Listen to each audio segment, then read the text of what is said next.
black woman has become a mental illness. I'm going to say it again. Well, especially the black woman, but all women. But vanity has become a mental illness in this country, right? It has become a mental illness because you have women who are going under the knife, cutting up their faces, altering their features, pulling back their skin, putting poison in their hair, extending their hair, right? Doing all kinds of things or in the name of vanity, getting breast lifts, getting butt augmentations. I'll start off saying the black woman suffered from it greatly as a mental illness because she is not only trying to live in that vanity image, that image of vanity, right? She's not only trying to do that, but she's trying to live in the image of somebody else. It's bad when you chase a vain image of somebody who's not even you. What is that? Who is that somebody I'm talking about? The white woman. You can't, you have a lot of our sisters going natural right now and trying to, clean themselves up, take off all the makeup and all the nonsense they put on their face, and they, enjoying and, trying to focus on their natural beauty and things that are, that come standard with them. But you still got a lot of sisters out here who are trying to chase an illusion, trying to create something that's not there, trying to find flaws where there are no flaws. I said that vanity has become a mental illness, and I don't think anybody's going to disagree with me. When you look at people like Little Kim, when you look at people like Vivica Fox, those are real walking examples of mental illness, vanity that has become a mental illness. Here were women who had nothing wrong with them, nice-looking women. Little Kim was a nice-looking girl. I've seen her in person one time. Not a bad-looking girl at all. But somebody, or not even somebody, probably herself, she found problems where there were none. This society creates these messages in your head. This society creates a sub-mental message in your head that there's something wrong with you, especially the black woman. Your hair is not long enough. On the side of the black man, your butt is not big enough. Your breasts are not big enough. You got too many wrinkles in your face. Your skin is too bad. You got to put all this makeup on there, which makes your skin bad in the first place.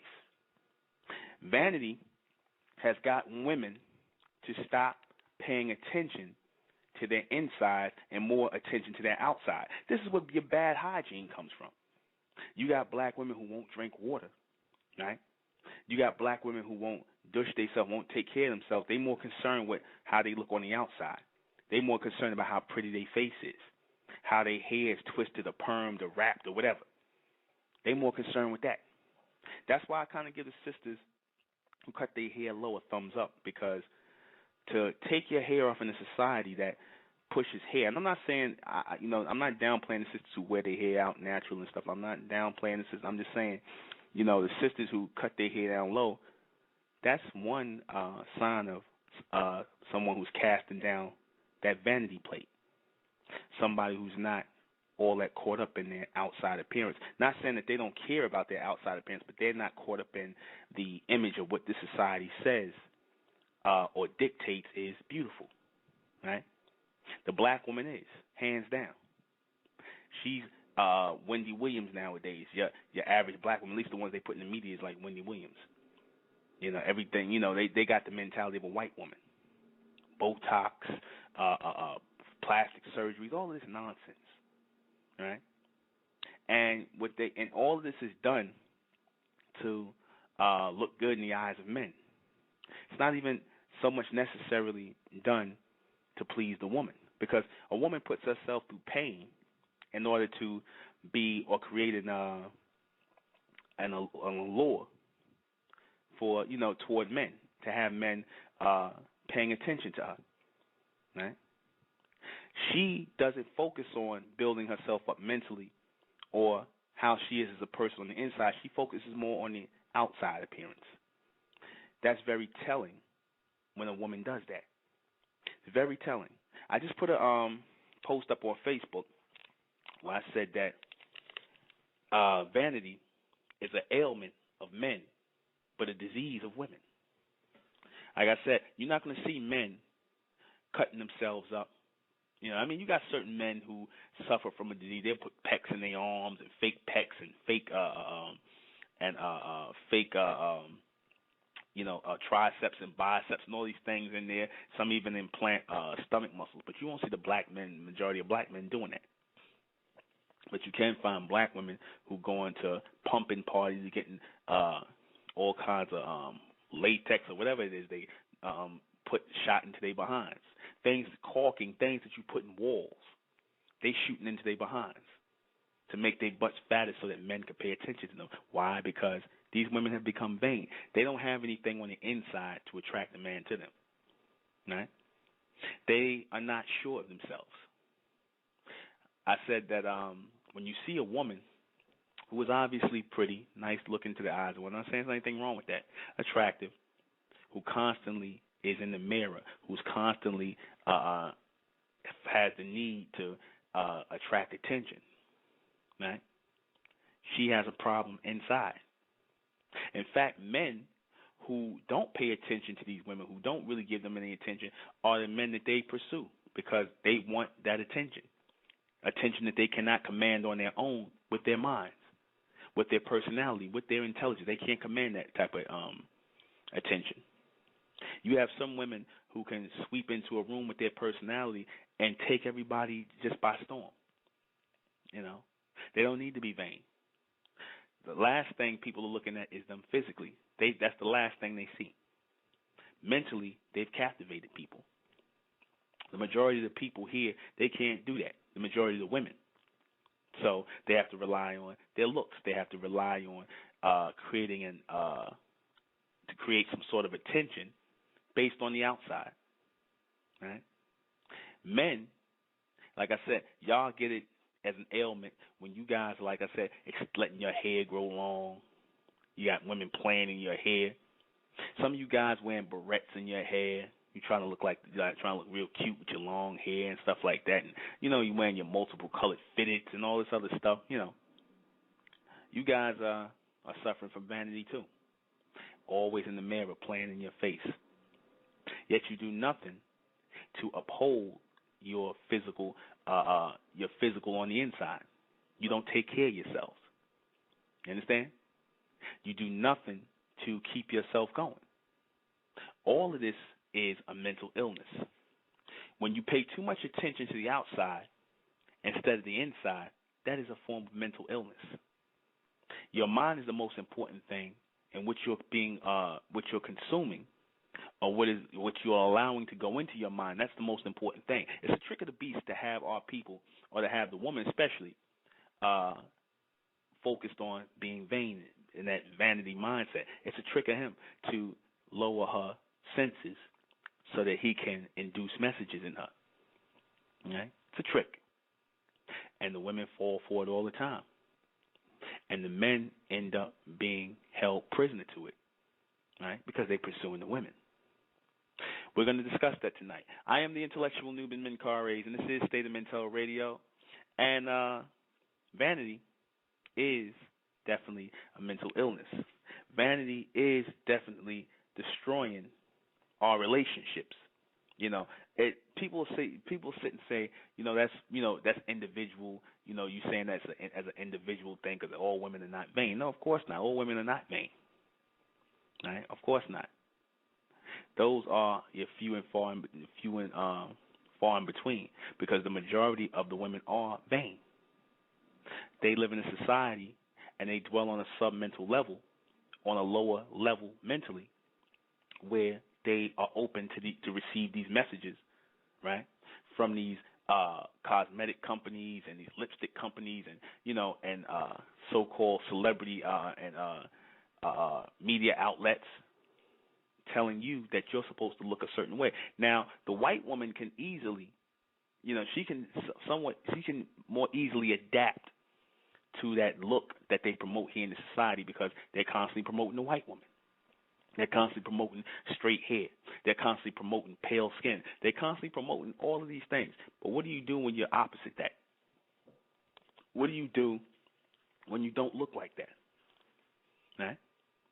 Or even if you look somewhat like that or close to that, right? You develop a vain mentality. You try to do everything in your power to fit the standard of beauty here. You know, cutting your face up, perming your hair, putting poison in your hair. Black women have been doing this steadily for over 100 years, putting lye, acid in your head to look like the image of somebody else. I don't want no nappy head. You know, your vanity told you that. And who is always the voice of your vanity? The white man. He tells you that, right? You know, he tells you that, like I said, and he still, knowing that this is poison that you're putting in your head, he still pushes this junk. He still pushes the perm, and then he got the black man to do it for him. Now, though a black woman, Madam C.J. Walker, did introduce this to the black woman, introduced these perms to the black woman, she, obviously, as a vain woman herself, who was looking at these images of the white woman, this led her to produce some nonsense like this. You know, a lot of you black women who were suffering from cancer after these perms came out, you'll find the culprit in your perms, because as you were massaging these things, this poison into your scalp, and you allowed it to eat away at your hairline, you allowed it to go into the pores of your head, that was producing a cancer in you. A lot of you black women, it might ease down towards your breast and, kidneys, liver, whatever, blood cancer, all kinds of things. Trying to look like the image of somebody that you're not. Looking in the mirror, touching your face all the time. See, women who are vain, they are trying to capture something that's not there, something that will never be there. And that's a big fear of theirs. See, because if a woman is nice looking already, and she's constantly induced into looking into the mirror, she's afraid that something's going to slip away from her. Whatever, however she looked in 1 second, she feels like she won't look the same in the next second. Right? These people play on your insecurity. They play on that submental mindset. These people don't work. When I say these people, I mean your people who control these industries. Your lipstick, your hair, your things, all the nails. They play on that. Right? You got black women who will sit up here and spend hundreds of dollars on fake hair, right? Won't pay their rent. Won't buy food in their house. Children got dirty clothes, all to weave it in their hair, all to weave somebody's dead hair into their head to look in the image of somebody she's not. You tell me that's not a mental illness. You tell me that's not. You got women, like I said, anytime you let somebody cut your backside open and stick caulking that they put in walls, and they stick caulking and things like in walls or whatever, let somebody put that in your backside, in your behind. Something's wrong with you. Something is seriously wrong with you. Vanity, like I said, in pure essence, is based on the submental. Right? It's based on the submental. It's based on an illusion created by people who want you to chase their image. Right? They want you to chase their image. They dictate what the image is and show you how much y'all fell for the image. Y'all came out here with beautiful beige to bronze and brown and dark brown skin, right? Beautiful hair that grows up in the air. Yet they played a mental trick on you and made you to desire pale skin, straight, stringy hair, things that, in the right mind state would look like someone, those features sound like somebody who's sick. But because they were able to push it to your face and put it in pictures for you, you desired that image. You have black women. Nothing says vanity and nothing says insanity on TV, especially like good example, your damn Braxton show, Tony Braxton and her sisters. Nothing says vanity and insanity like that. You got these black women on here, on your Tony Braxton show. Don't even get me started. They got tons of goddamn makeup on their face. So much so that you could take a razor and scrape it off and wouldn't cut their skin. That's how much makeup they got on their face. Right? They got blonde weaves and their head look ridiculous. They edges are gone. You understand? The edges are gone. They are going through all of this to get on TV, and they look like clowns. Tony Braxton's the only one who downplays it. They look like clowns. They look ridiculous. They don't know, especially the one with this married to the really heavy set guy, that sister. And for him not to tell his wife, like, damn, you know, that's disgusting. You tell me that's not a mental illness. You tell me that people are not suffering from that. Anytime you walk around looking like that and think that's normal, there's something wrong with you. Anytime you'll sit up in a mirror, like I said, staring at yourself, touching your face, pulling on your face and things like that, something's wrong with you. You know, you got women who won't even drink water, right? The thing that will soften your skin, you know, won't take natural things to, you know, and better themselves inside. Because a lot of times when you start to break down on the outside, it's due to something you're doing on the inside. It's not like the white man and his woman and whatnot. They start breaking down early because they can't absorb sunlight.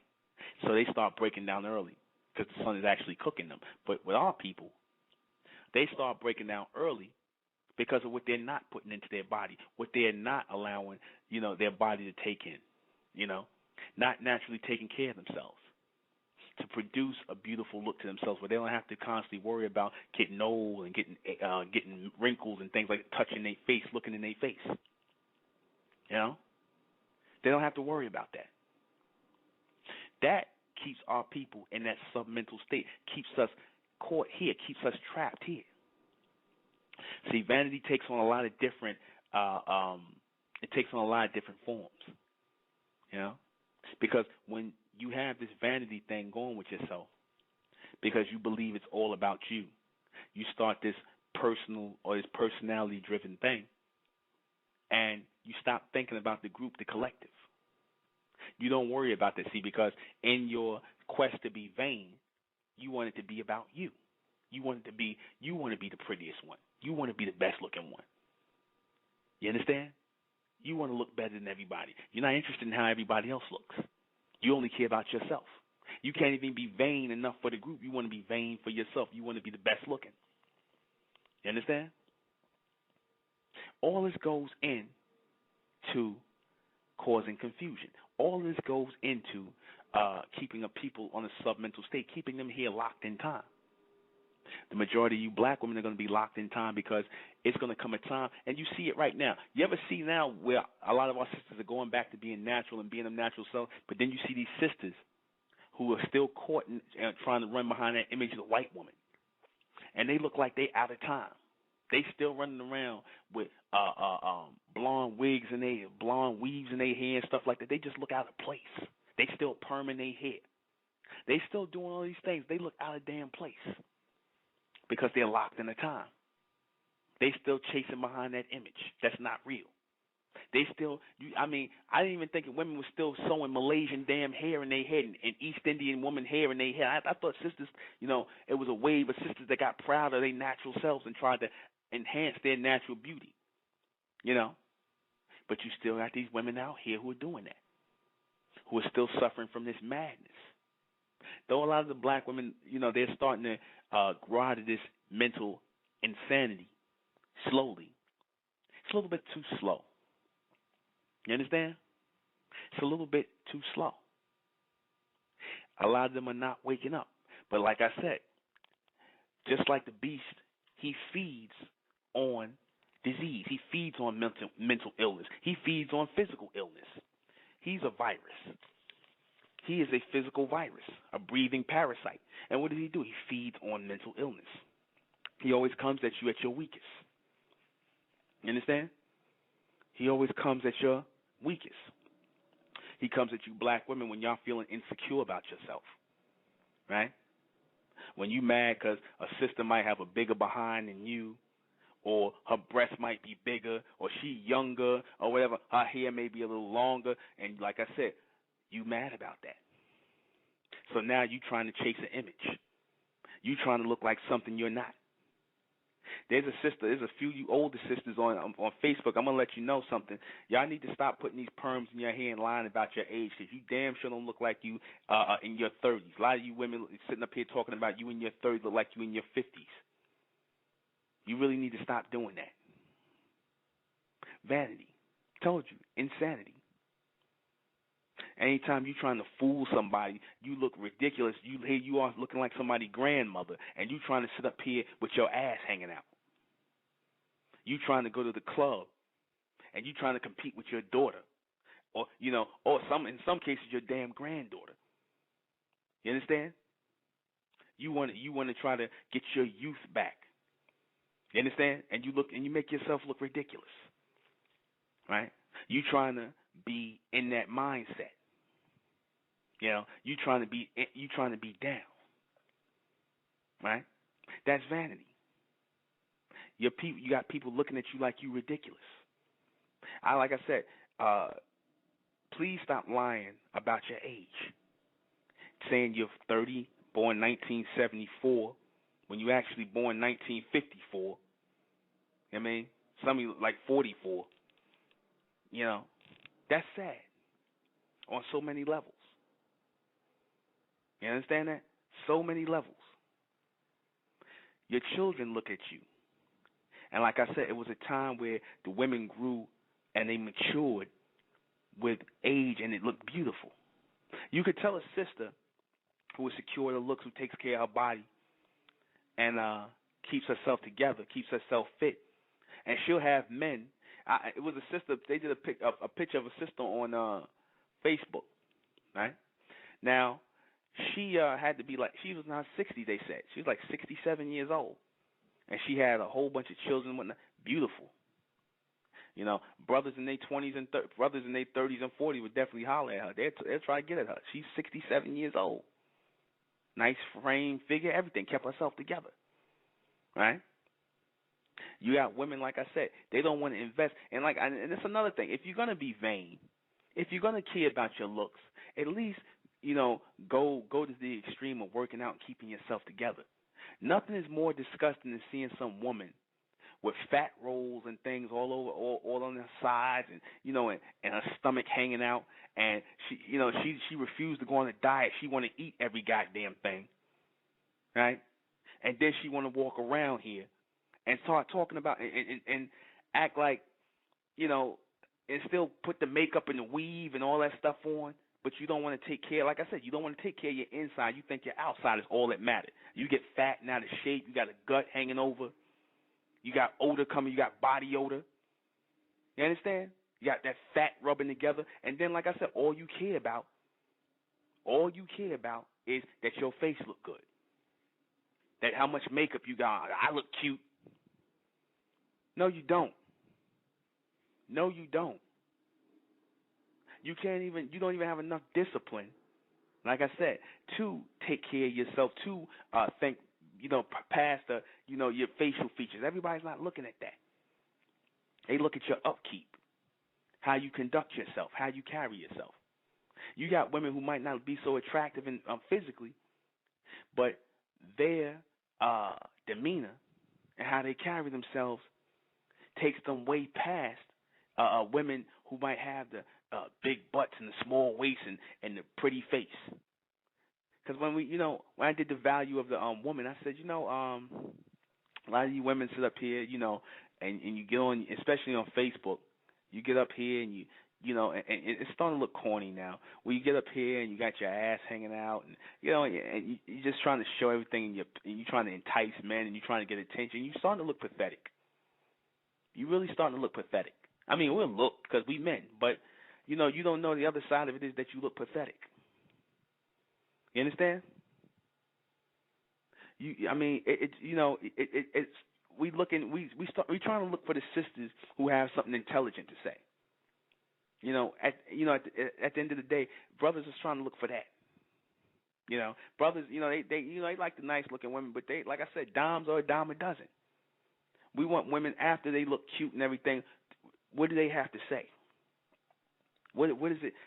What is it that you think? Where are you headed? What are you trying to learn? What are you trying to do? What are you trying to cooperate with? Where's your head at? And a lot of times, you sisters who vain, your head is up your ass. You have not one clue because everything stops past your mirror. Nothing goes past your mirror. It's all about you, right? And you'll have people who are also vibrating on that low submental state. They'll sit there and they'll look at women like you, and they'll know you got men who are sick like this. They'll look at women like you sisters who pretty and nice looking and whatnot, and they'll look at you and like, oh, this bitch think it's all about her. You have men who come up and cut you in your face. You'll have men who will come and cut you in your face.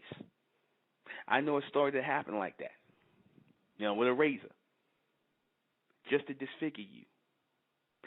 One thing a man can't stand, and some of the most submental men, and you women who are vain, you attract men like this.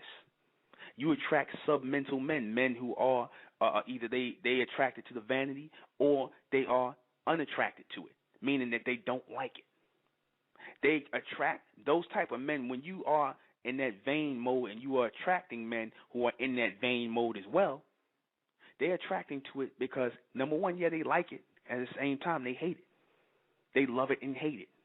What do I mean by that? You get men who will attract to you. They will sleep with you. They will shit on you. They will treat you like garbage. And they will leave you just to have bragging rights. They'll slap you in your face, kick your ass. You understand? Do all that because they hate the fact that you're pretty and that you think you're all that. They hate that. They vibrate on that same submental state. That's why you attracted. That's why they were attracted to you. How many guys who got really pretty women? You'll see guys who look like they shouldn't even be coming out in the daytime, right? They'll have pretty women, right? And these guys treat the women like crap. And the women and the good-looking women, the good-looking women who are with these guys, they always get treated like crap. Because they want to knock you down a peg. Because y'all both dwelling on that submental state. You didn't want nobody who looked nice looking like you or whatever the case may be, and he already got this mindset like, he don't care about that because he knows that you're shallow and there's nothing near. And he knows that just like you attracted him, you attract other men. But it's always the woman who has the intelligence, who has the smarts, who has something to say, who actually stands for something. That's the woman that men revere, not you vain women. Don't think just because men look at you and lust after you and whatnot, or have that natural attraction. I use the word lust, but they take it to a level, a basement level, where they looking at you, and they thinking, oh, I want to hit that, I want to hit that. In the mind of the vain woman, a man who says he wants to hit that or he wants to sleep with you, in the mind of a vain woman, she thinks that's adoration. You understand? In the mind of a vain woman, a man who wants to have sex with her, she thinks it's adoration. He adores her. He thinks that she's worth something to this man. Her vain mindset tells her that. You understand? When the reality of it is she's nothing but another piece of pretty ass. That's it. Something he can have bragging rights to his boys. And in his mind, as he becomes an older man, he can say he had her. You understand? That's all it's about. It's not about her. It's about him all the time. Your vanity is not even about you. It's about men. You understand? It's not about you. Your cattiness toward other women is not about you. It's about men. Men keep you in that submental basement, in that lower level, that space. Men who are not trying to evolve you into a mental state or a higher mental state, they keep you in that basement. And y'all gladly stay there because you're used to the basement. You were born in the basement. You were born in a submental space where you saw women that used their physical features, who use that to attract men, you figured that was the way. That was the ultimate and only way that you could attract a man. And you fell for it. But you never look at the end part of the story, because you see a lot of those women, you see a lot of those pretty women who attracted all these men, they end up lost and turned out. A lot of them, they don't have a lot of them don't end up keeping their looks for too long. A lot of them end up on drugs. A lot of them end up in abusive relationships with men who beat the hell out of them and stuff like that. Why? Because, like I said, when you dwell on that submental state, you're going to attract all types of people to you who also dwell like that. You're going to attract, like I said, when you think you that, you know, when you excuse me for saying, when you think you that bitch, you're going to attract men who think you're that bitch too. You understand? And like I said, what do people want to do to a bitch? They want to bring a bitch down. Ain't that what they say? They want to bring a bitch down. And that's what happens. Remember that movie Sparkle? I'm talking about, I haven't seen the new one, but the original one, right? Remember the movie Sparkle, the original one made in 1974? I don't know if a lot of y'all go back. I'm not talking about the one that was in the movie theaters, but the one that was made back in 1974. In the movie, what's her name? The light-skinned sister. She was supposed to be the prettiest one of the sisters when they had the singing group. Her name was Sister. Remember when the dark-skinned guy she was going with, he would beat her up and whatnot, and beat her face up and give her heroin and get her strung out on heroin and stuff like that, and then she eventually died from him beating on her and shooting up with heroin and everything. Now you got people. Now it wasn't Irene Cara. It was Lynette McGee, right? That was Lynette McGee played the older sister. Yeah, Irene Cara was in it, but Lynette McGee played the sister who ended up getting beat up by the guy, the dark skinned guy. You know, he was giving her drug, giving her heroin and stuff like that. That guy was played by Tony King, but he, you know, because he was attracted. You know, he had that mindset, sick mindset, where he hated women, especially pretty women who come off his vein. And what was she always doing in the movie? Wasn't she always in the mirror? Wasn't she always in the mirror? Talking about how pretty she was and stuff like that. She wasn't the most humblest person. You know?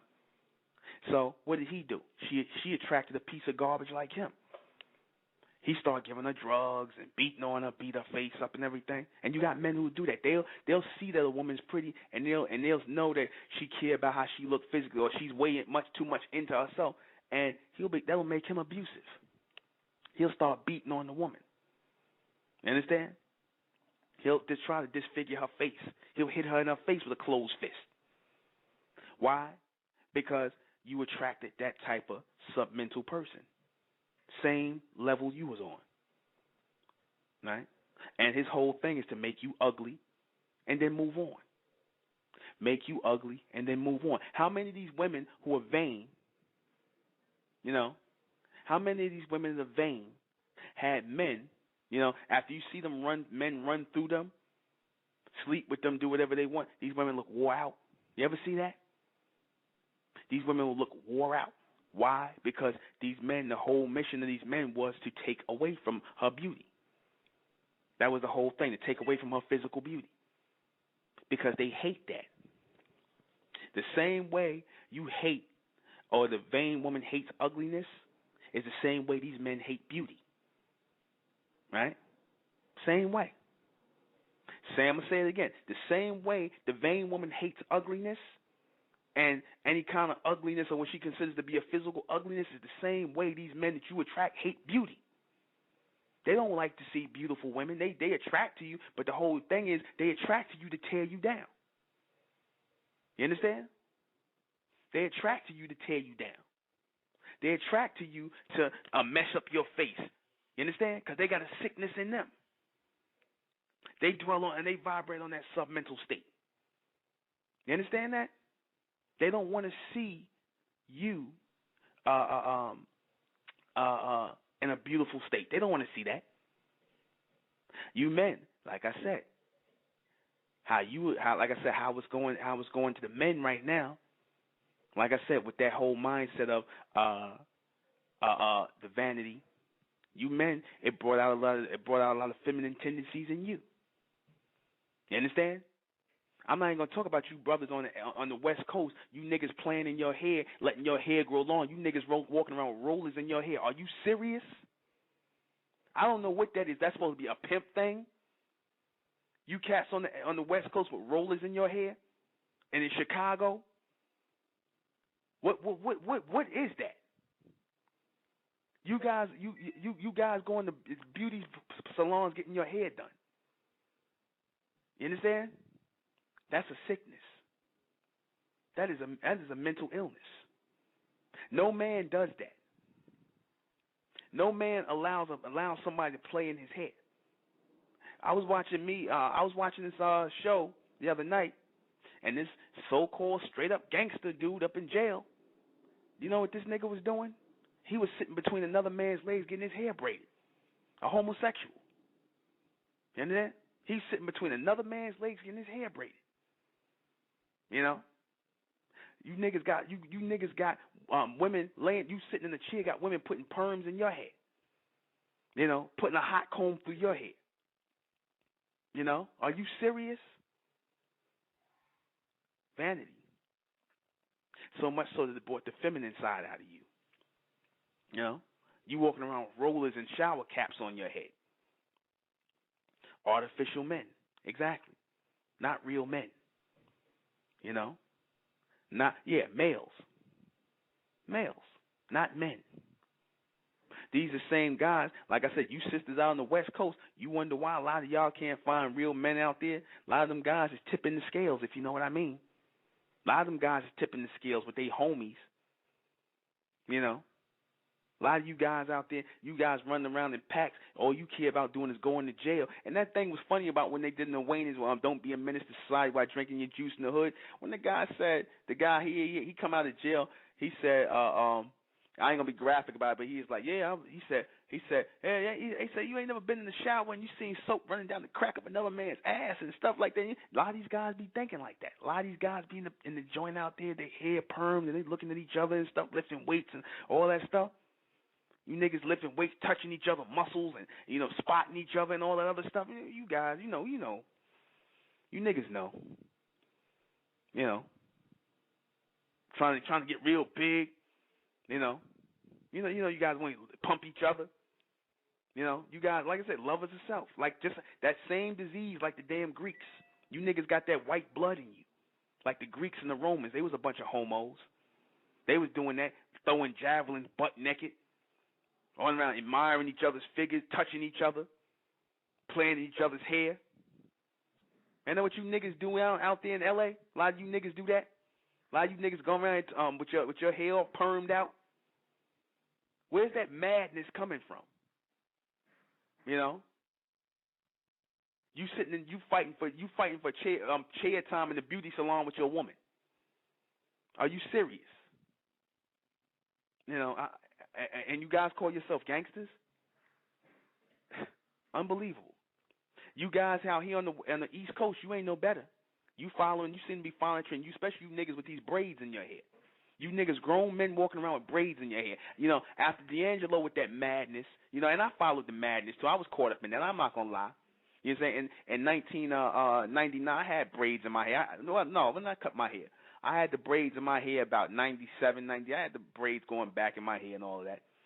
I was following the D'Angelo trend. That how does it feel era.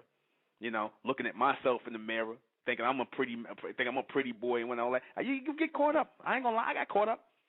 I lost my mind, playing in my hair and whatnot, and falling into that good hair, bad hair BS. You know what I mean? And your hair long down and a ponytail and whatnot. I'm sitting between somebody's legs, a woman legs, not no man. Sit between a woman legs, get my hair braided. And I said one day, I just like, what the hell am I doing? And I cut this crap off my head, man. You niggas got big French braids all around your head. You niggas got French braids and barrettes and stuff. Are you serious? Are you serious? French braids and barrettes.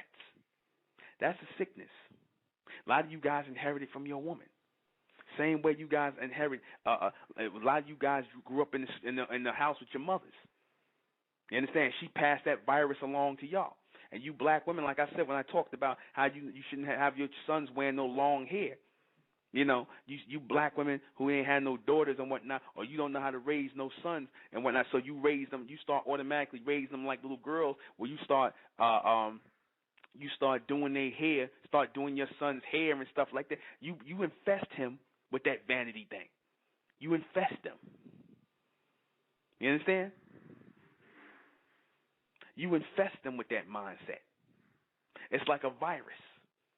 You infest them with that mental illness. You tell them it's okay to walk around like that. You know? You inducing them that state of, it's okay to look like a girl. You know? It's okay to put energy into your hair. You know? Hell, my damn brother was walking around at one time with finger waves in his hair. You know, Mr. Hairstyle himself. You know? And all for what? All for what? Because you want people to pay attention to you. You want people to look at you. You don't want to stand out for nothing other than that. You want people to look at you and pay attention to you. That's sad. That is so sad. You know? All these things you have to watch early. All these things you induce in your children. You understand? All of these things. When a man refuses to be a man and stand up and take care of you, I'm going to show you how it crosses over again. When a man refuses to stand up and take care of a woman that he got pregnant, or a male. Let me back that up. A male. When a male refuses to stand up and take care of the woman that he done got pregnant, you black males, you know what I'm talking about. You refuse to stand up and take care of the women that you got, the females that you got pregnant. That's vanity. You niggas would rather buy $200 sneakers than feed your son. Buy formula for your son. You niggas would rather get your hair braided or buy the new fitted baseball cap. You care more about that than whether your son eat or your daughter eat or you got a stroller for your children. You understand? You care more about that. That's vanity. You understand? That's vanity and selfishness. That's a disease. That's a mental illness. Nobody ever addressed it that way before. I told you that I'll lay it out. Nobody's going to lay it out that way, that it's a mental illness. You understand? And like I said, the beast feeds off that. He feeds off the mental illness. He feeds off of it like a virus, like any other virus. He feeds. This is how he keeps control, by governing through your lower self. By getting black men who could barely pay their rent, who could barely take care of themselves, who could barely feed themselves, can't living with their mother. Here it is, their mother struggling with 2 and 3 jobs and whatnot to buy them to buy them a pair of $200 sneakers. You understand?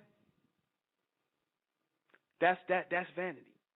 That's what you promote. You know where he learned that from? Mom, you know where he learned that from? From watching you with the different Louis Vuitton bags. And it don't just start with him going to school and seeing his friends like that. He learned that from watching you with Louis Vuitton and the Gucci bags and 10, 15 pair of shoes and all this other nonsense. I'm not saying it's wrong with nothing wrong with dressing nice or keeping yourself up, but y'all put too much energy into that. You know? You put too much energy into that. That's your whole life. That's the damn black woman's whole life. You know?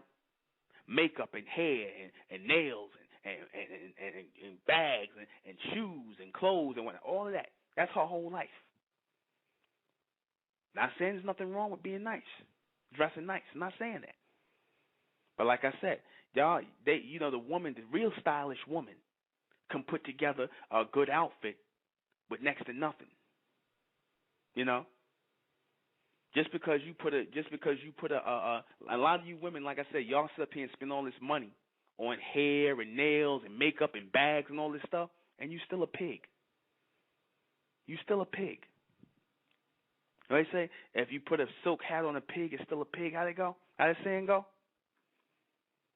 You put a silk hat on a pig, you still a pig. Your mentality is crap.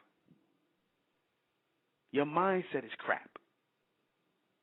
So no matter how much you put on, how much makeup you put on, how much you have your face pulled back, how much Botox you shoot in your face, how much ash you inject into your backside, it don't matter.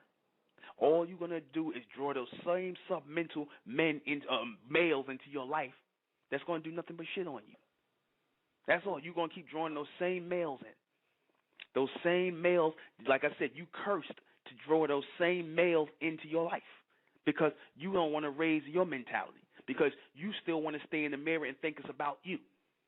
And I told you, when you do that, when you get caught up in that submental way of thinking, when you get caught up in that mental illness of vanity, you attract other people who are mentally ill as well. You attract some of the sickest men, or some of the sickest males you ever want to meet. You see these guys in the club, when you women go to the club and you up there, you think you're pretty, you got your hair on, your weave, your makeup and whatnot, and you always meet some asshole in the club. You know? You always meet the asshole in the club. You know why you meet the asshole, you attract the asshole in the club, ladies? Because you the asshole that came to the club. That's why. Assholes know other assholes. You understand that? They ain't coming to you for no reason. If you an asshole magnet, it's because you an asshole. You understand? If you got these guys, you trying to wonder, well, damn, I look good, got my hair, got my nails, got this, I got that, I look like this, you know, I'm the bomb, I'm cute, I'm this, and and why these niggas, these no good niggas keep coming around me? Because you ain't no good. Because you vibrate on a low frequency mentally, so you're gonna attract. You not what you think you're gonna attract somebody who's well spoken, who has a high mind, or somebody who thinks. 9 times out of 10, those type of guys not even gonna be in the club. You understand? 9 times out of 10, those guys not gonna even be in the club. Well, let me tell you something. MSH24. You said, "What's up with all the profanity?" This is adult. This is an adult radio show. I'm not. This is not priest. This is not priest or minister Newbin. Okay. This is how I speak like this.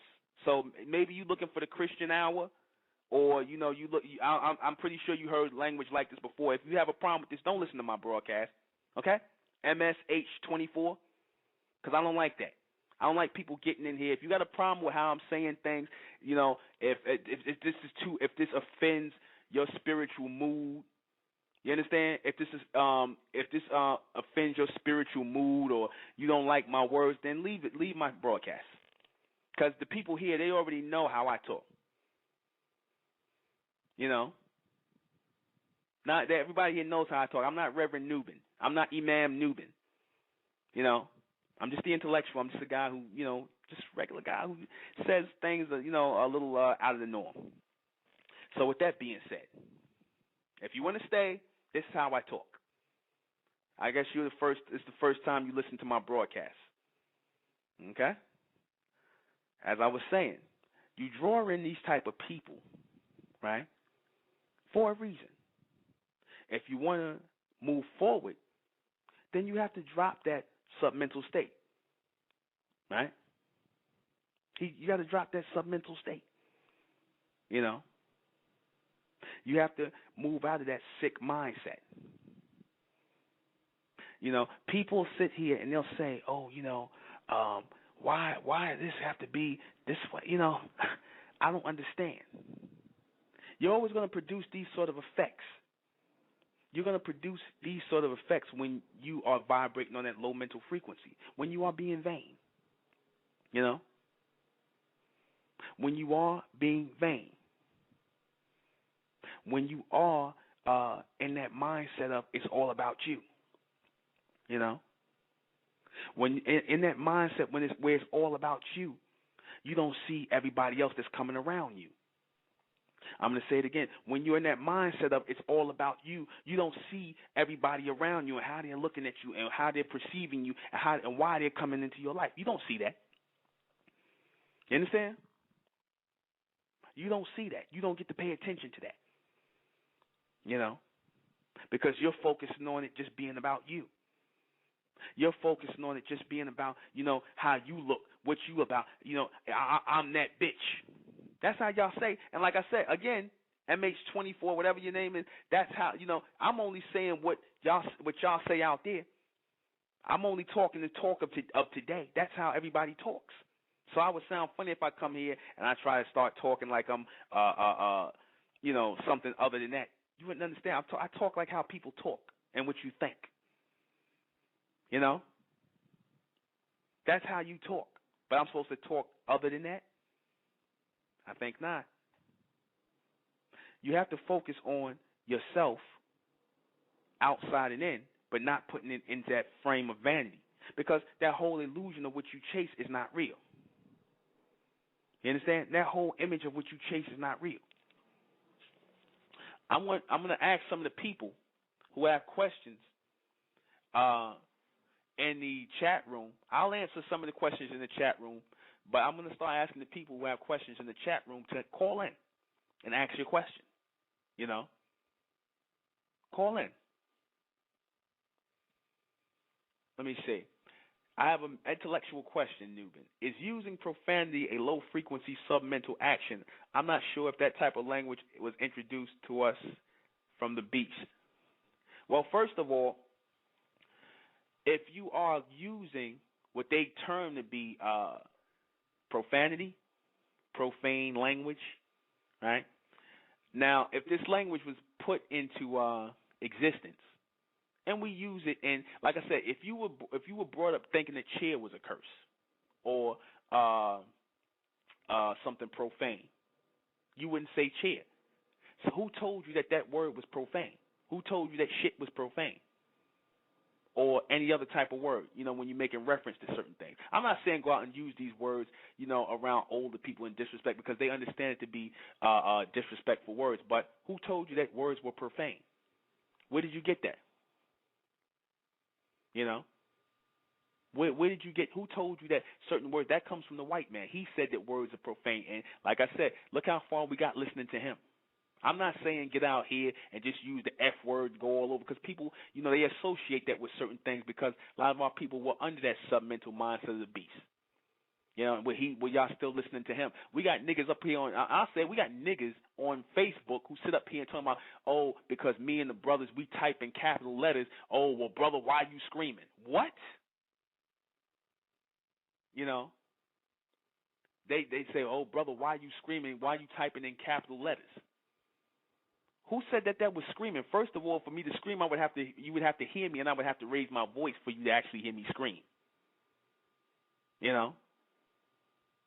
The energy it sends out goes by the energy that is energy that's created. Let me see. The energy it sends out. What energy does it send out exactly? Because you could talk to people, right? And people want to say, they want to judge what you say, because, like I said, people are used to hearing this type of message, or what they consider to be a positive message, coming from people who usually have a religious background. They usually have a cultural background, a so-called conscious background. So they're not used to hearing, a person who uses language like this. I'm not coming from any of those backgrounds. That's the thing. I'm not coming from any of those backgrounds of religious or cultural, because that's locked in y'all minds. When y'all hear somebody like me, like I said, they want to make me Reverend Nuben. They want to make. That's why I said I make it a point not to be Reverend Nuben. But it's always the most unrighteous people, the people who are doing all kind of madness. They the ones that want to get righteous on you all of a sudden. These are the people that go to the church.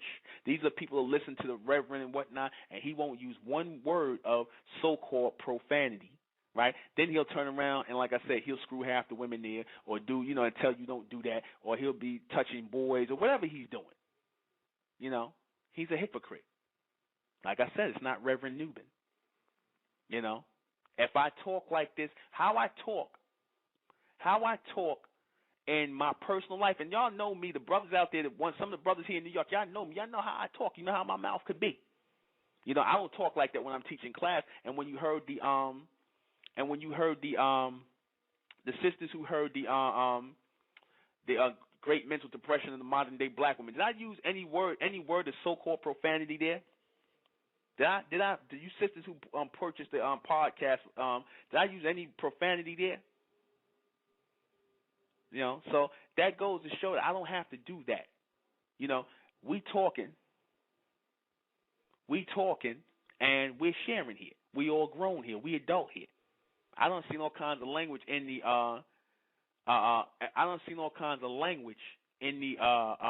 chat rooms from people, and I'm like, okay, you know. That's why I said I explained. I went on to explain. I'm taking time away from this for a second. I went on to explain that the State of Mentel is not a religious organization. I am not a religious man. See, a lot of you people still got Minister Farrakhan on the mind. I'm not Minister Farrakhan. All right, I'm not Elijah Muhammad. Not Dr. York. I'm not trying to be any of those people. The State of Mentel is an intelligence community. Is an intelligence movement. All right, and intelligent people use what you would term profanity sometimes. So what? You know, they say certain things. We adults here. You know, we're not phony people here. Sometimes we use that sort of language. Do we use it in front of our mothers and the older people? No, because it's a level of respect we show them. But because I'm doing the radio broadcast and everything, you know, I might feel like saying certain things. That's just me. I said to myself, I would try to control myself and not say certain things. But I said, why control myself? Why do that? You know, this is the language of the younger generation. If I got to get a message across and push a message across and use certain language, then I'm going to do that. You understand? I'm going to do that. You know, I'm going to do that. I want to keep it as real and as raw and uncut as I could possibly be, because we in real, raw, and uncut times.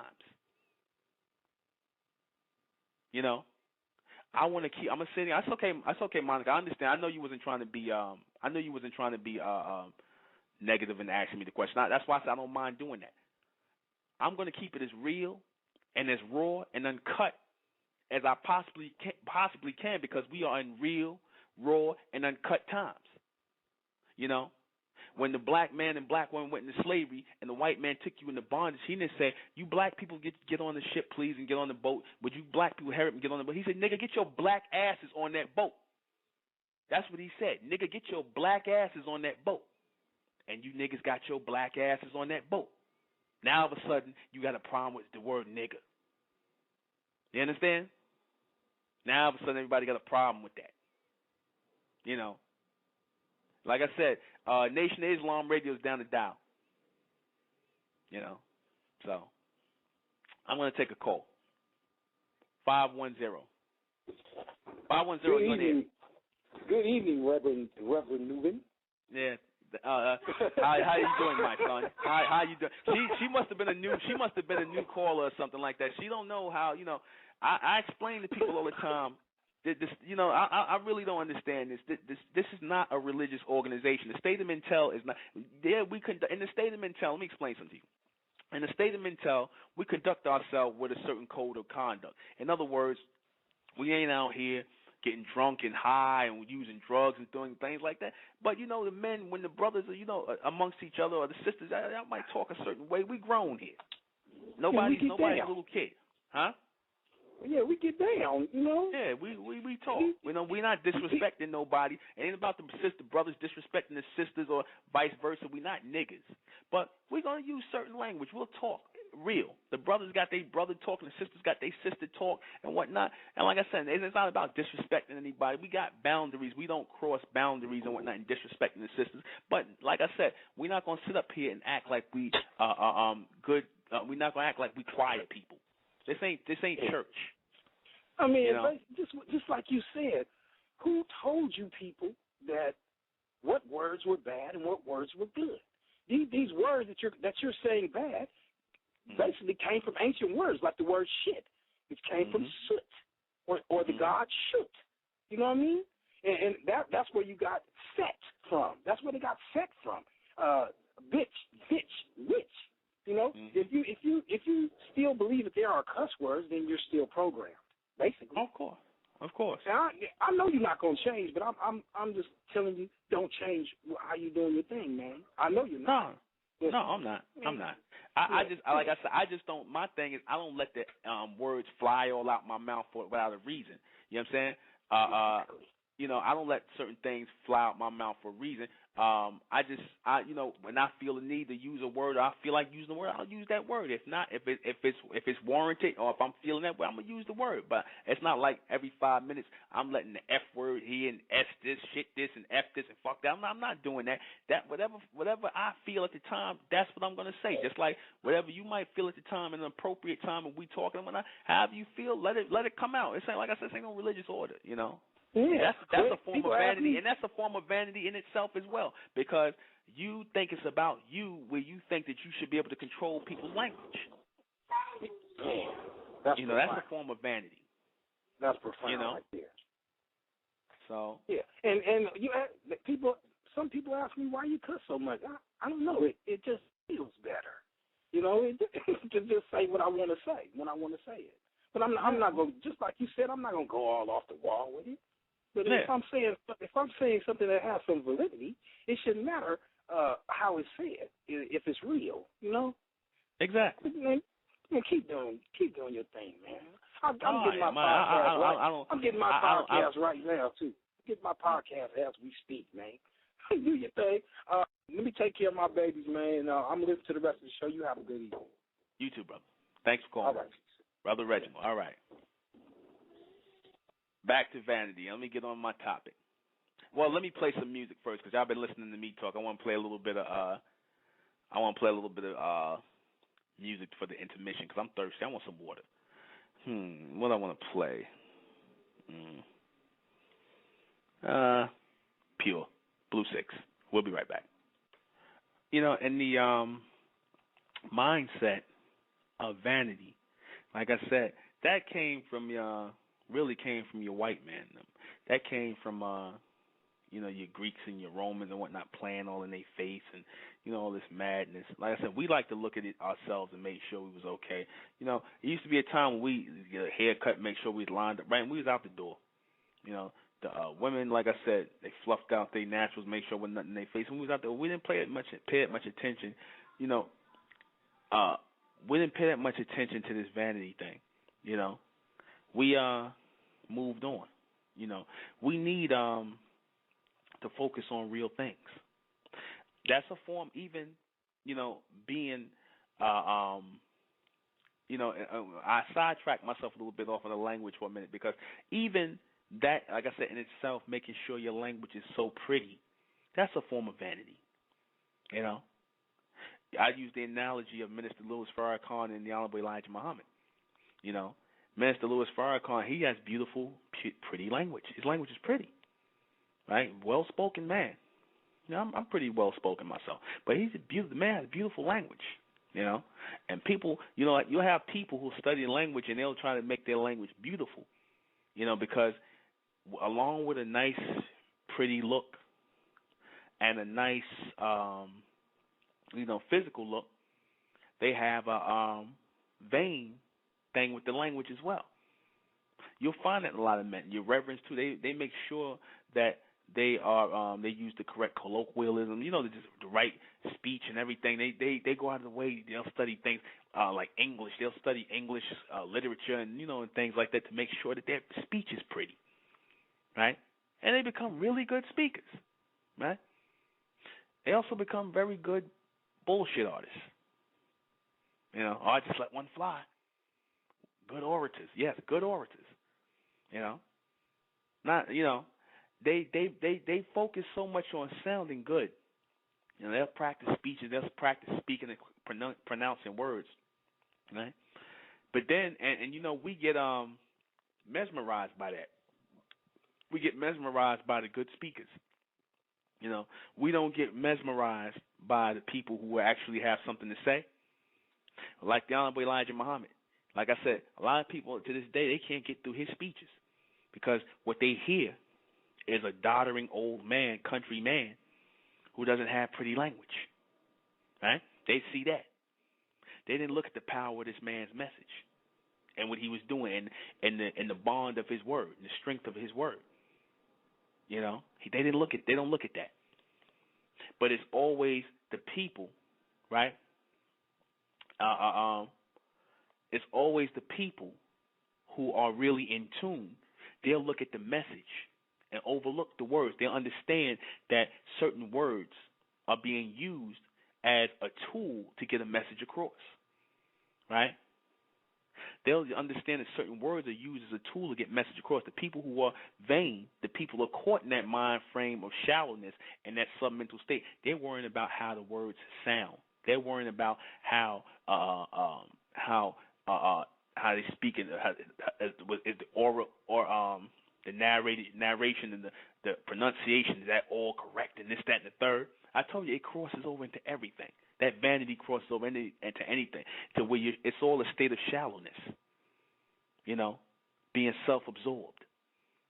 We had sisters that sit up here, and brothers, they'll sit up here and they took the Supermen, Superwomen cards and read them, right? And it might be like one mistake in the card. They didn't focus on the message of the card. They looked at one mistake or one thing that was out of order, because by you're going to make mistakes. Certain things are going to be, when you're printing stuff, you're doing things fast, you'll make a mistake. Would they focus on that mistake, not the message? That's vanity. You understand? That's vanity. Oh, brother, why you got to say it this way? Why you got to say it that way? What about poetry? Poetry is okay if you got something to say. A lot of you people are just, pretty much in the poetry thing, y'all. I mean, if you got something to say that's gonna, raise the intelligence of the people, that's fine. But if you're not really saying nothing, if you just out there just running your mouth just to be talking, and you just saying your poetry just because you want to be, you want to be seen and heard and looked at, that's a form of vanity. Because all you doing is focusing on yourself. You got people. You just want to be seen. You want to be seen as that poet. You're not trying to get people to walk away with nothing. You're not trying to leave them with nothing implanted in their head. Words that they're going to remember, things that they can grow with. You just want to get out here. Like I said, you don't have niggas. I heard these guys, these poetry guys, write poems about it could be about something as simple as rolling a blunt, having sex, anything, just something stupid. You understand? They want to be seen. They're not trying to give the people something to walk away with. Something what people could say years ago. I was at this poetry lounge and I heard this brother say something so profound and something that stuck with me and it helped me with my life. Or I heard this sister say something that was so profound and her, in her struggle of growing into a woman that it helped me with my life. That's the type of poetry I like. If I'm gonna hear some poetry, I don't want to hear no poetry just for some nigga who just want to rhyme some words like you rappers, because you guys are based in vanity too. I got this, I got that. I drank this kind of champagne. I pop this, I pop that. I bust my gun. You niggas, y'all wrapped up in vanity too, man. You niggas a bunch of walking vanity plates. You understand? You guys are wrapped up in vanity too. You niggas tattooing your bodies up because you want to be seen. You want to walk around with your shirt off and tattoos all over your body. You niggas want to be seen. Bunch of damn walking billboards. But this is the time we living in. This is the time we living in. We living in that time with these people. So when you got to extract your people out of this time, you got to come speaking the language of the people. You can't come here speaking like certain people of the past. Newsflash, we not here in the church time. You talking about these people? Like I said, these people kill me when they talk about, the language and things. I'm getting on this again for a second, because you got me hot a little bit. You took me in another direction for a second. People want you to talk a certain way, act a certain way, and they don't even act that way. They don't act that way. But I guess because I'm supposed to be on the radio and whatnot on here, I'm supposed to act that way. People get more out of hearing things and hearing words that they're familiar with. This is the age we live in. They sent the right person to this age. The right man is here to push the state of mental. And what we teaching, the right man is here at the right time. We're not back in 1954, 1934. That time was okay for that time and the movements that came near. Those languages and what was being said was for that time near. We're in another time. How many of you know we're in a different time? A new group of children are on the earth. A new group of children, boys and girls, men and women, a new group, males and females, a new type of people are on the earth. It's not the same people from 1934, 1954, 1964.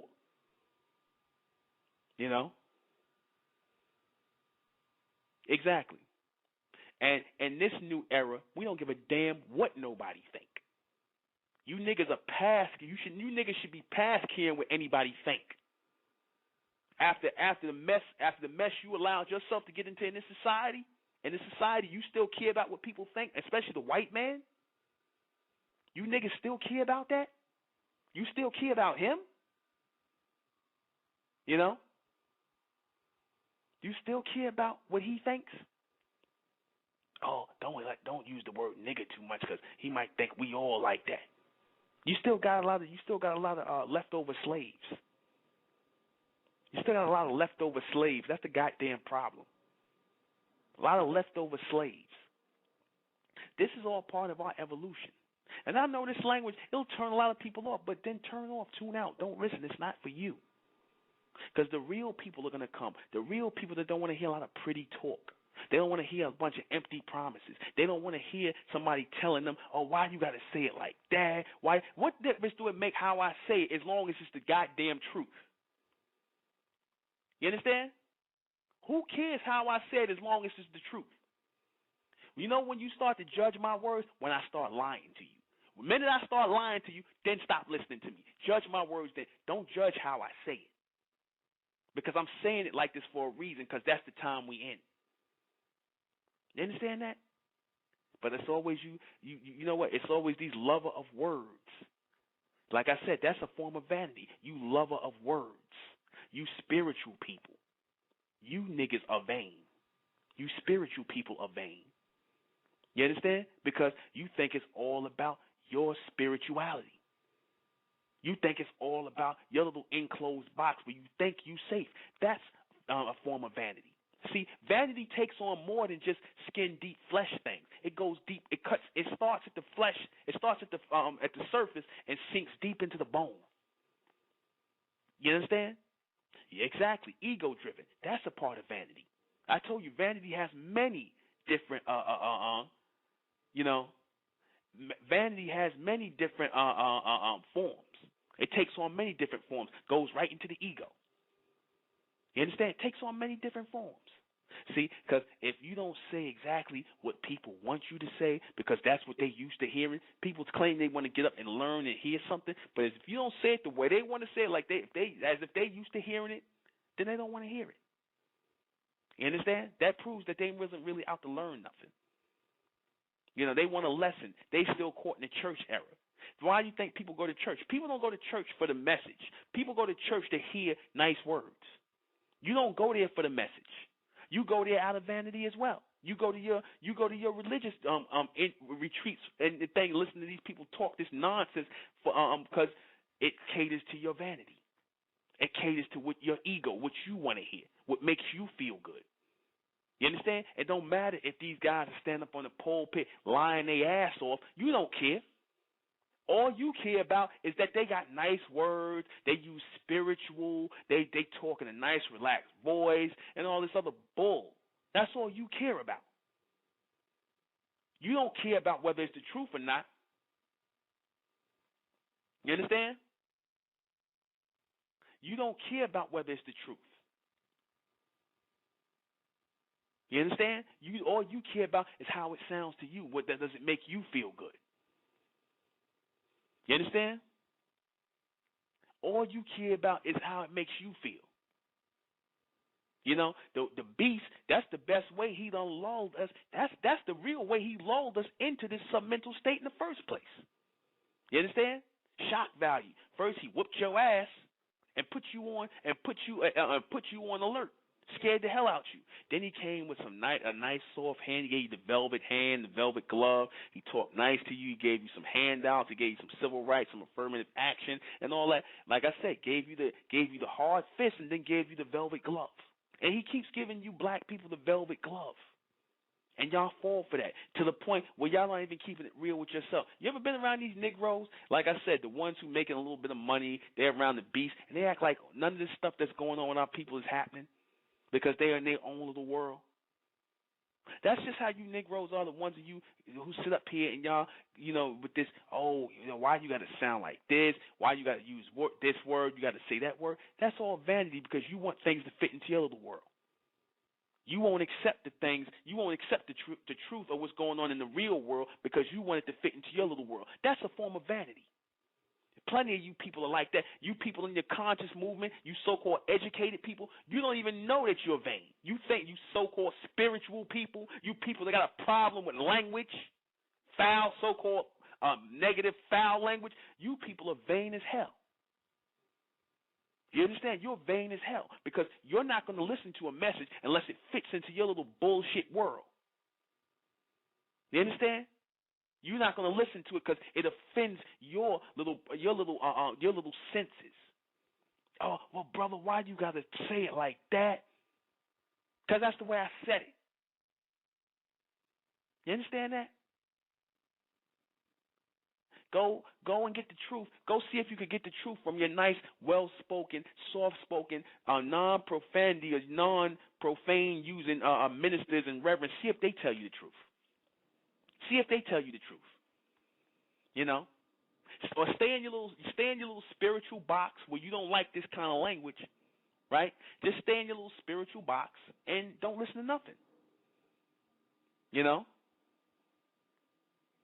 This is all you know, making our people make it desensitizing our people. Desensitizing our people is the first stage to moving us forward in the state of evolution. Do you know that? I said on Facebook earlier, I said that we don't need no more teachers. I'm not here to be a teacher. You understand? I'm not nobody's teacher. I'm a director more than anything. Same way you got a director of the CIA, a director of the FBI. I'm the director of the state of Mentel. What does a director do? A director gives directions toward, and where am I directing my people toward? Toward a state of evolution, out of this madness. No, sister, I'm not. No, it's okay. Don't be sorry. I understand. I know what you mean. I know you didn't mean anything by it. I'm just letting you know. I'm directing my people. I'm not here to teach them anything. Y'all done heard enough. Y'all done had a belly full of teachers. You had people teaching you, oh, well, I'm going to teach you about Islam, sister. I'm going to teach you about Christianity, brother. I'm going to teach you about this. I'm going to teach you metaphysics. I'm going to teach you the science of the 5%. I'm going to teach you this science. I'm going to teach you that science. We don't need nobody bullshitting us no more. You understand? We don't need nobody giving us more bird brain nonsense or teaching us about some double talking us and giving us all some government sovereignty rituals. We don't want to hear that no more.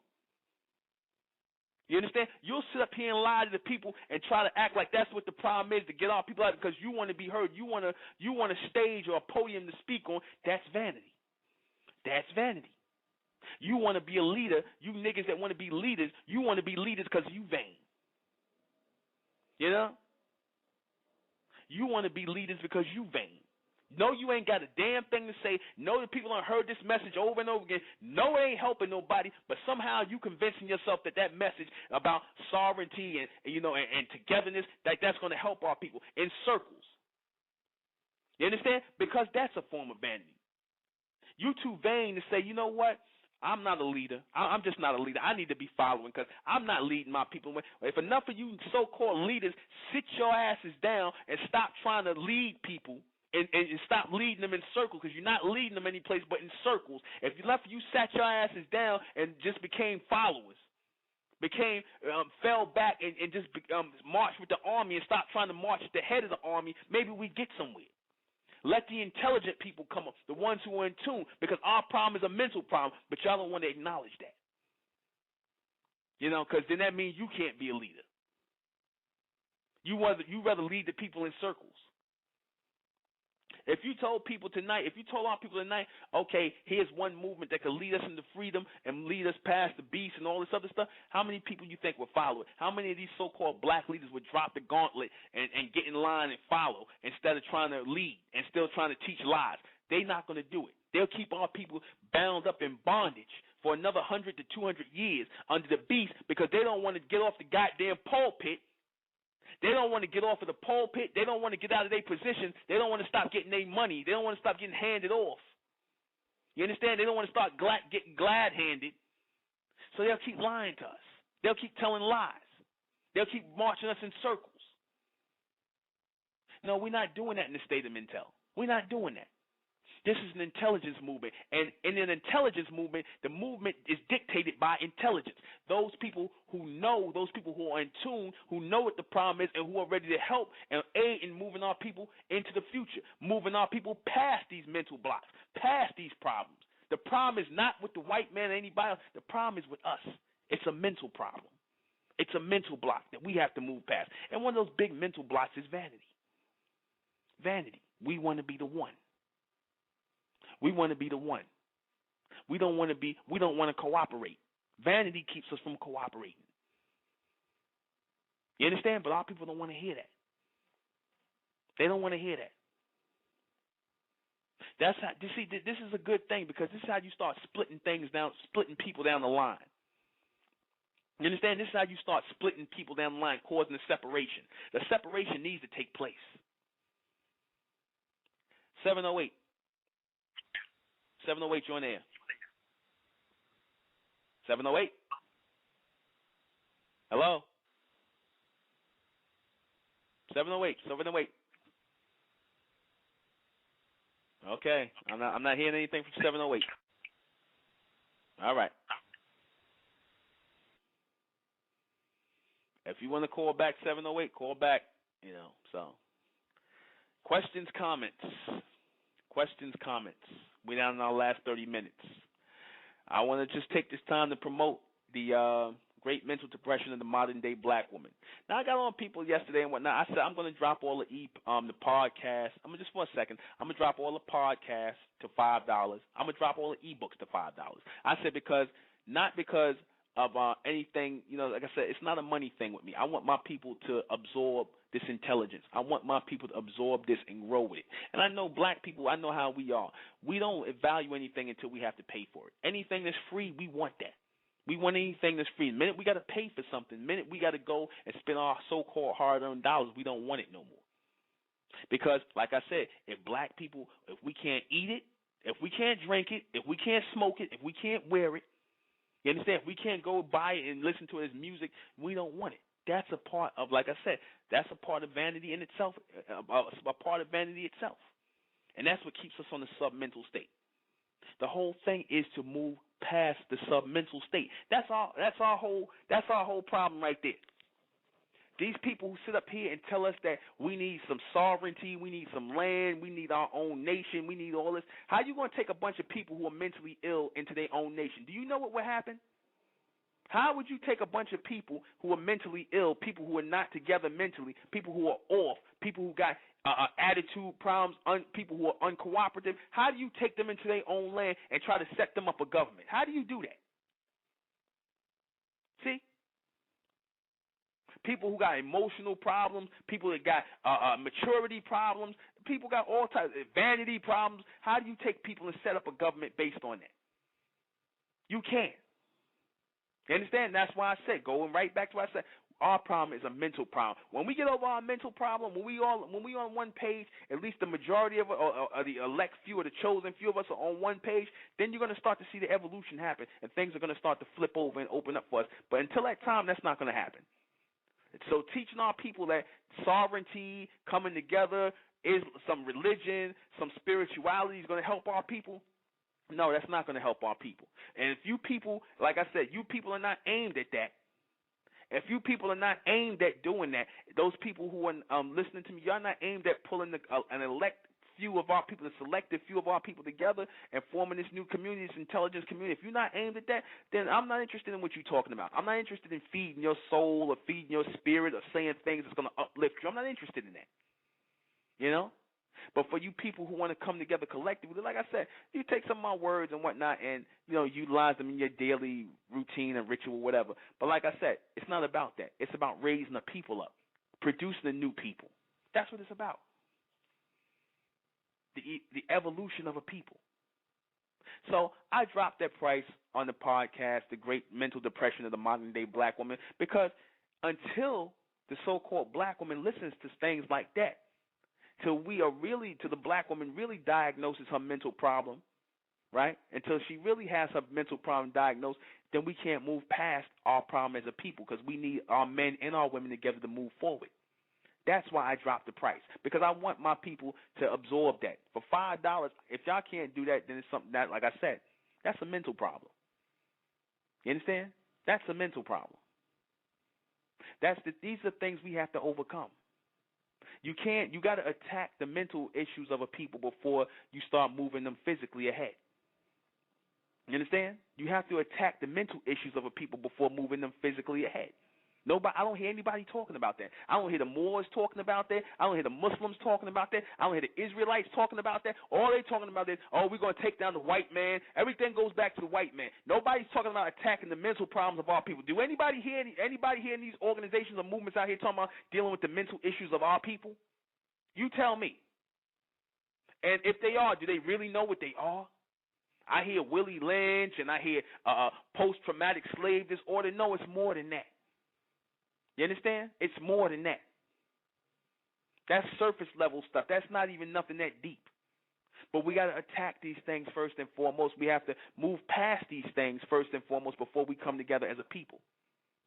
The vanity thing, like I said, I saw people trying to live in the image of something that we not. That's all. Our people are trying to be something they not. Our people are trying to live in the image of something that's not gonna, that's not real.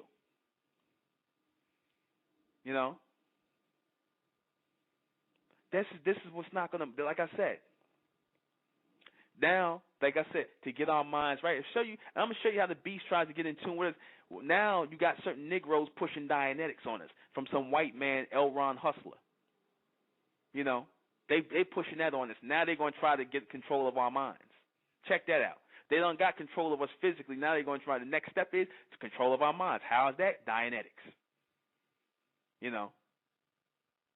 That's the next step. And you know what? You're going to have black people. They're going to jump on board because they see white people there.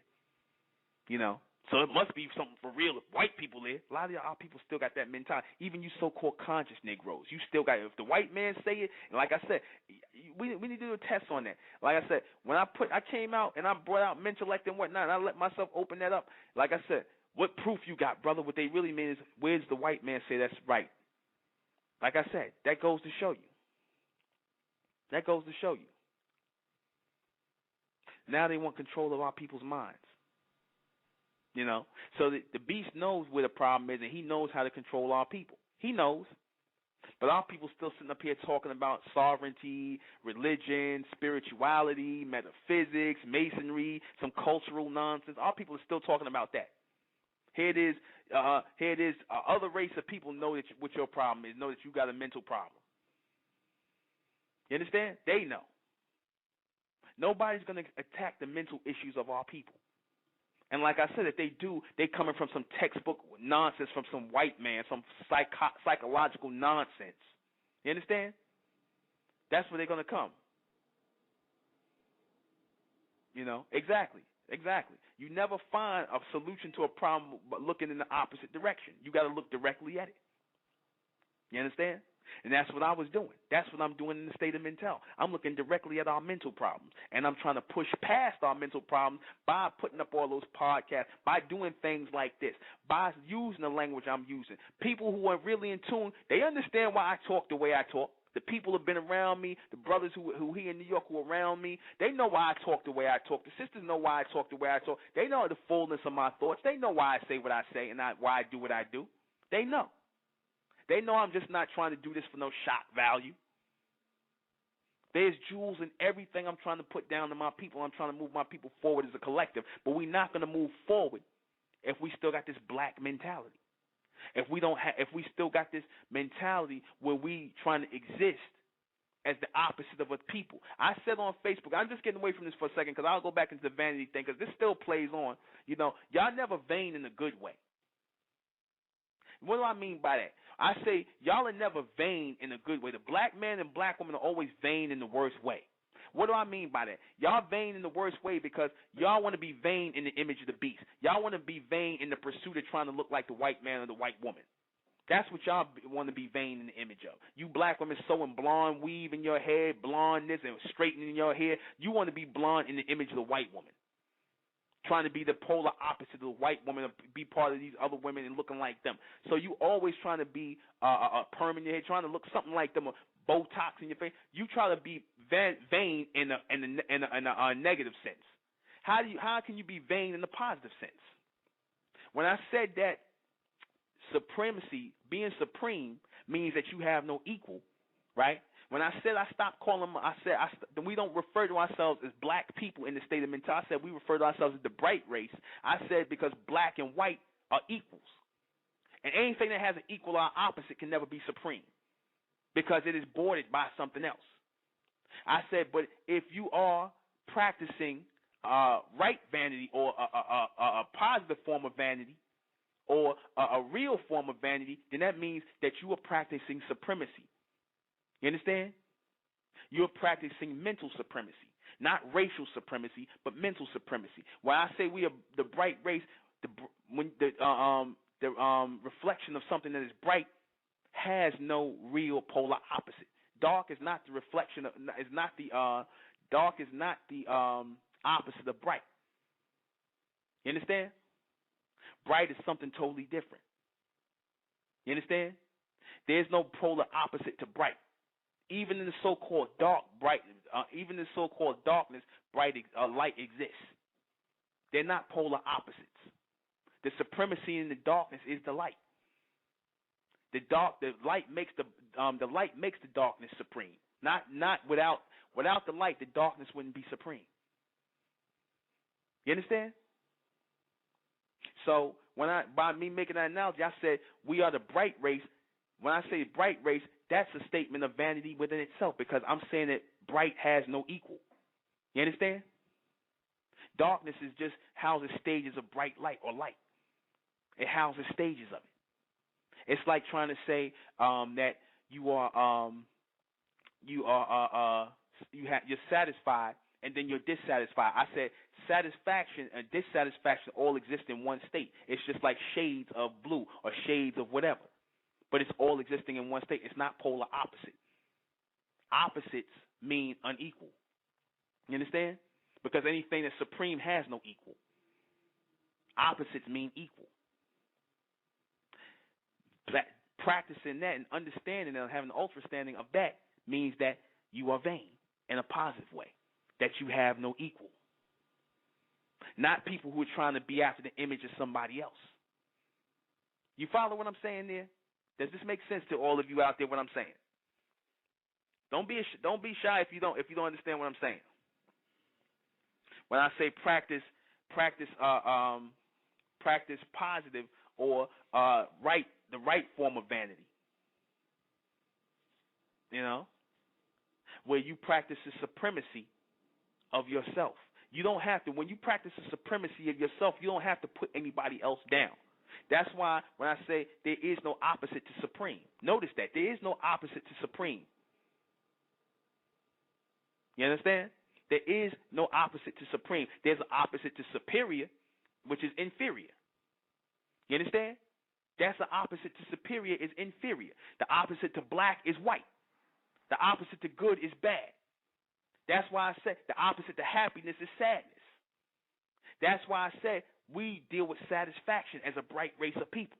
I'm trying to push this evolutionary thought to my people, but like I said, when you don't go and you don't get these podcasts and things like that, and I'm not out here trying to push that for no money. I want you to really get that so it can go into your minds and it can vibrate there and move you forward to get you to look beyond where you've been. That's why I'm doing this. I'm about the evolution, the mental evolution of my people. I'm not about making a dollar off of this. I'm not about getting on some podium or pulpit or because I want to be a personality or a celebrity. I stay promoting on Facebook because I'm trying to really push for the evolution of my people because I know that that's the only thing that's going to get us out of this madness. Not no civil rights, not no religion, not no spirituality, none of that other nonsense because we've been there and we did that. And it hasn't worked in 2012.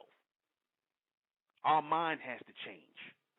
Our mind has to be prepared for something. I said we need directors. We don't need teachers. We need a director, somebody who is directing us in the right direction, who's moving us in the right direction, somebody that's giving us direct current, somebody that's giving us direct power, direct intelligence that's going to move us forward. We don't need nobody teaching us no more doctrines.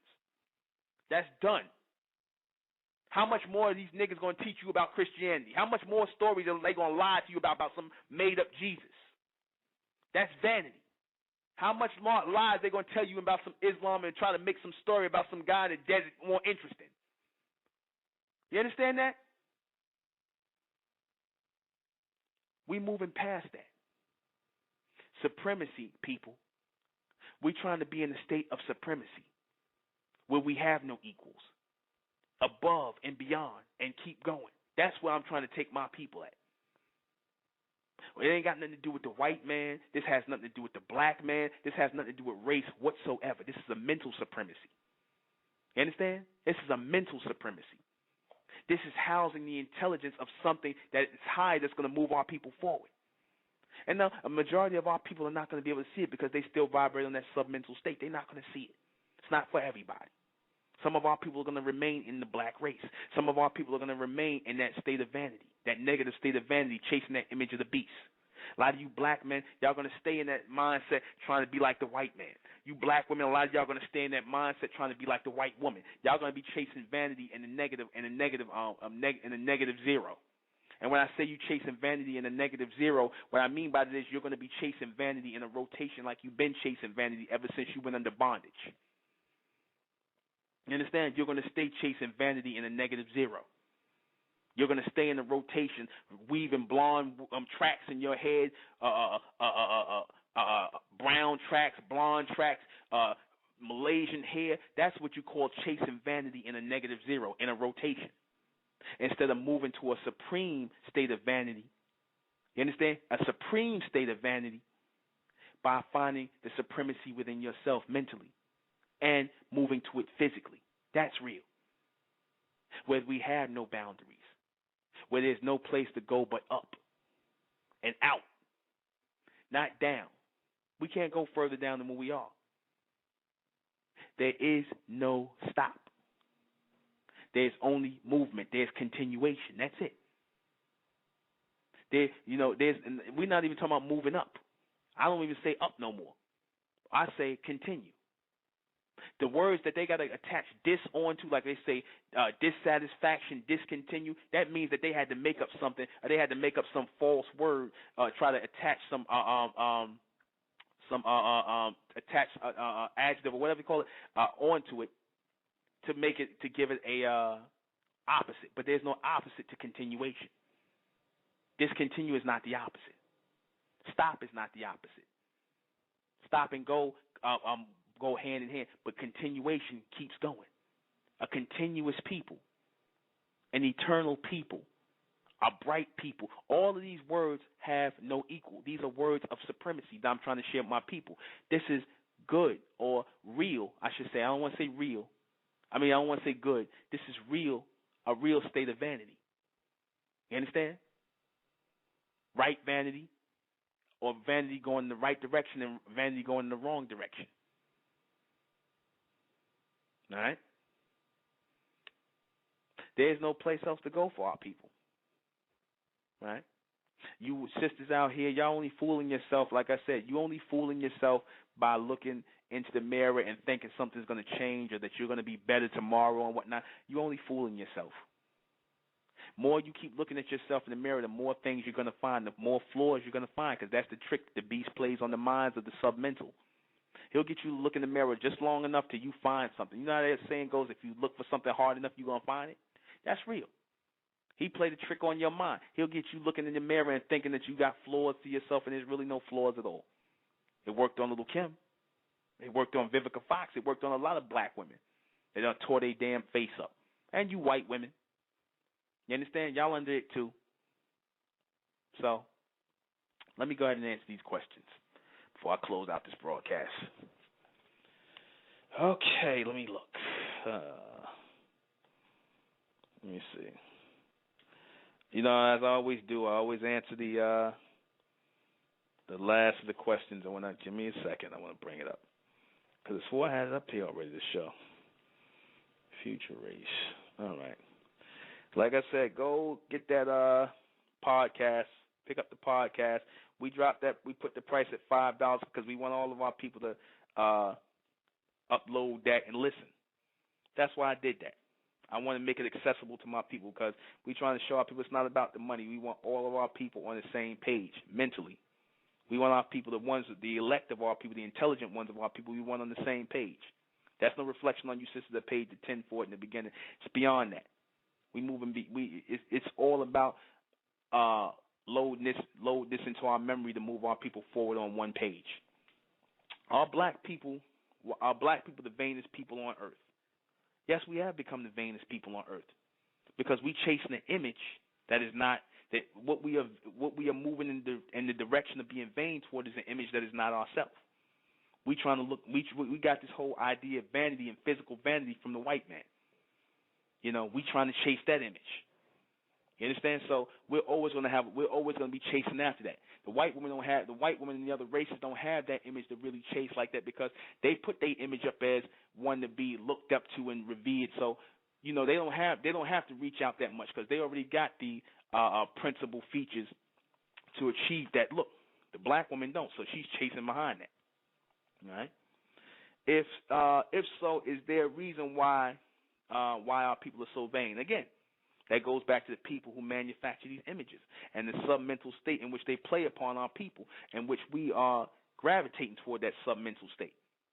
You black women, y'all, like I said, and you black men, y'all gravitate on the low submental state. So it allows these people, while you putting this energy on your physical feature, constantly putting your energy on that, you're downplaying, you know, your mental. You're not focused on the mental level and whatnot.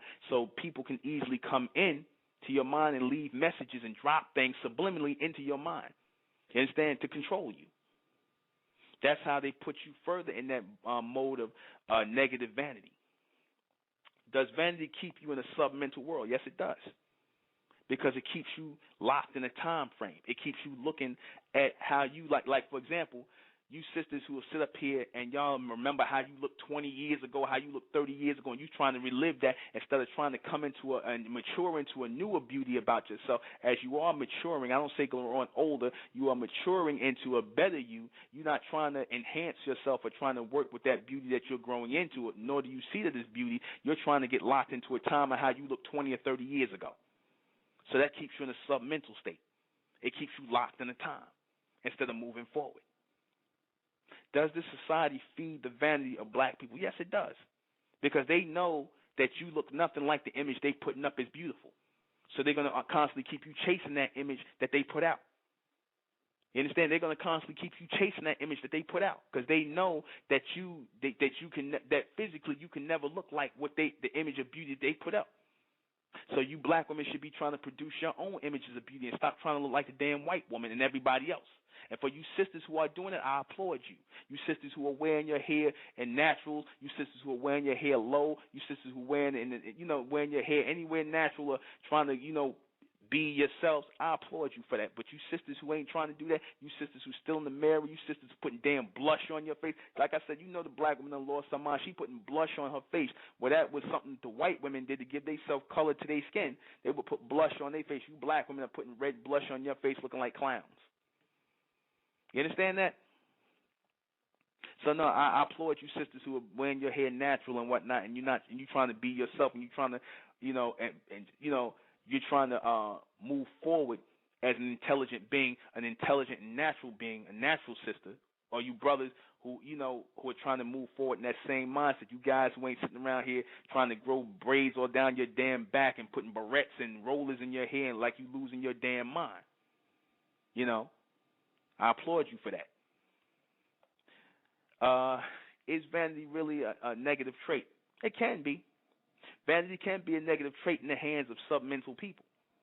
Like I said, there's a good vanity, or I should say a supreme state of vanity, and then there's that vanity that falls in the polar opposites. The supreme state of vanity is knowing that you have no opposite or equal. That's a supreme state of vanity. That's a form of vanity, but a high state of vanity, a supremacy.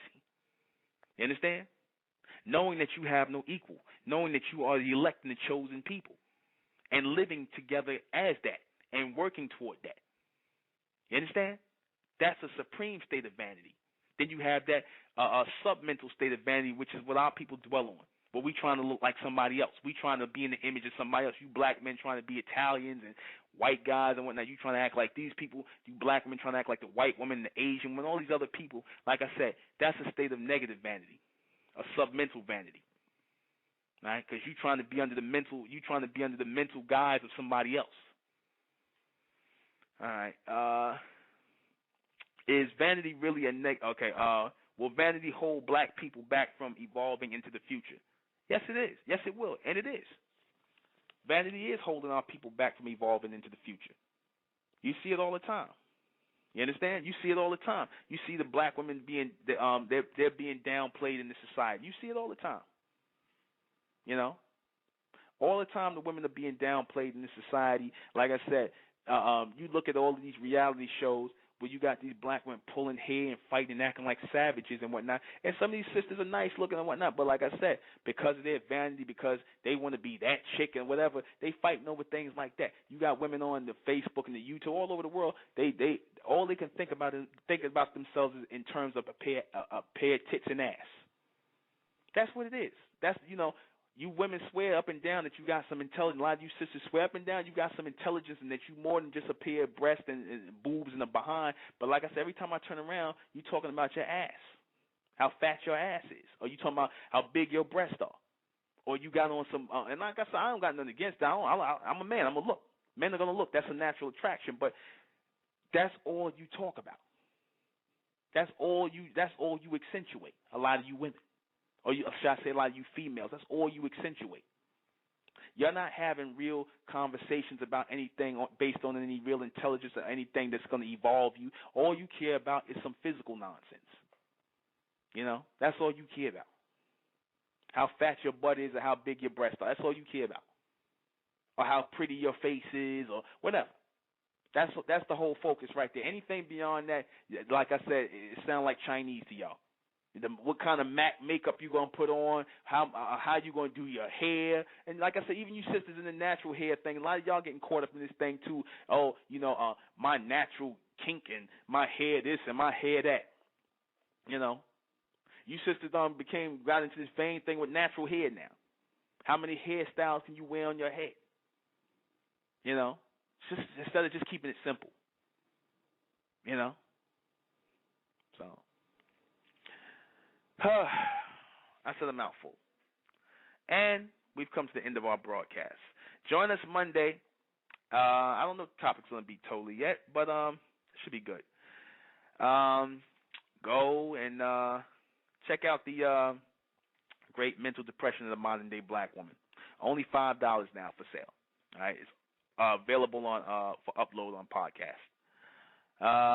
State of Intel, Supermen, Superwomen projects, October 28th for the brothers and sisters who are in the New York area and the surrounding tri-state areas. Come on out, hear the intellectual talk. No, I won't be using so-called profane language, as you say. No, I will not. You know, and if you pick up that podcast, I'm not using any so-called profane language. I laugh at that when y'all say stuff like that, but anyway, that's me being sarcastic. All right. Once again, I am the intellectual Nuben.